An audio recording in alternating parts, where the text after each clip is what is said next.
Assalamualaikum warahmatullahi wabarakatuh.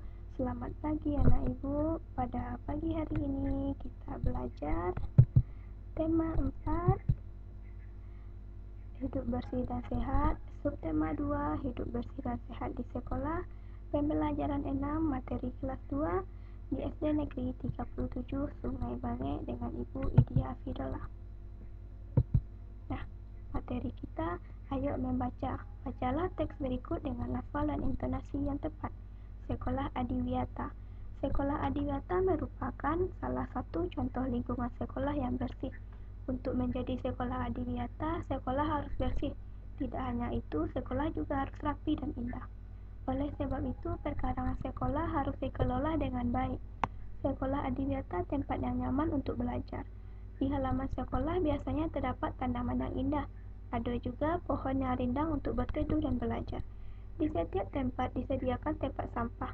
Hal ini bertujuan agar siswa tidak membuang sampah sembarangan. Di sekitar sekolah juga dipasang slogan. Slogan itu berisi imbauan agar siswa hidup bersih dan sehat. Semua sekolah ingin menjadi sekolah adiwiyata. Nah, informasi apa yang kamu peroleh dari isi teks di atas? Informasi yang diperoleh dari teks di atas adalah tentang sekolah adiwiyata yang merupakan tempat yang nyaman untuk belajar.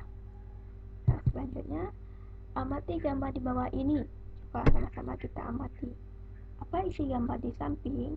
Ya, isi gambar di samping adalah menunjukkan suasana sekolah yang bersih, rapi, dan indah. Amati perkarangan sekolahmu. Apa saja yang kamu lakukan agar perkarangan sekolahmu bersih? Tulis hasil pengamatanmu pada kolom berikut. Nah, Ibu bisa melihat di sini.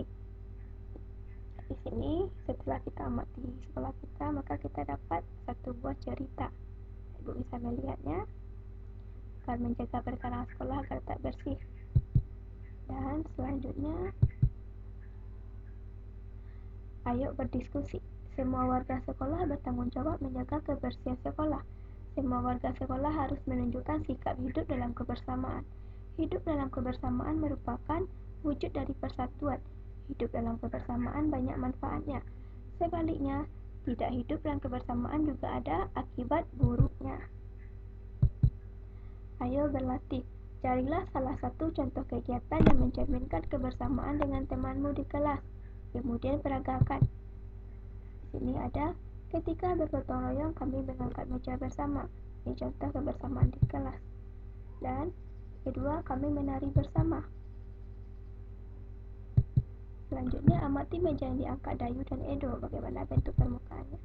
Nah, ini bentuk permukaan mejanya itu persegi.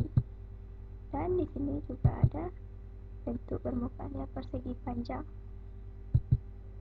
Dan pola persegi panjang di sini ada persegi panjang. Ada di sini bangun datar segi 5, persegi panjang, bangun datar segi 5, terus apa lagi? Ya, persegi panjang, bangun datar segi 5, persegi panjang, bangun datar segi 5. Itu contohnya. Di sini kita ada latihan. Tentukan bentuk bangun datar selanjutnya sesuai dengan pola-pola berikut. Jadi kita ada pola segi 5. Apalagi isinya yaitu segi 5 dan segi 6. Jadi kita buat segi 5 dan segi 6. Dan di sini ada latihan kita. Di sini ada 4 buah soal. Tentukan bentuk bangun datar selanjutnya sesuai dengan pola-pola berikut. Ini ada 4 buah soal. Anak ibu bisa mengisi titik-titik itu berdasarkan polanya. Kalau tidak jelas bisa lihat bukunya halaman 101. Latihan yang kedua, coba diskusikan dengan temanmu apakah manfaat hidup dalam kebersamaan di sekolah. Diskusikan dengan temanmu apa akibat jika tidak hidup kebersamaan di sekolah. Karena kita belajarnya di rumah, maka kita diskusikan dengan orang tua kita. Nah, di sini ada manfaat persatuan di sekolah. Ini ada contohnya. Yang pertama, ibu contohkan tidak ada pertengkaran apalagi. Nah, ibu bisa membuatnya beberapa contoh. Dan akibat tidak ada persatuan di sekolah, ibu bisa buat di sini.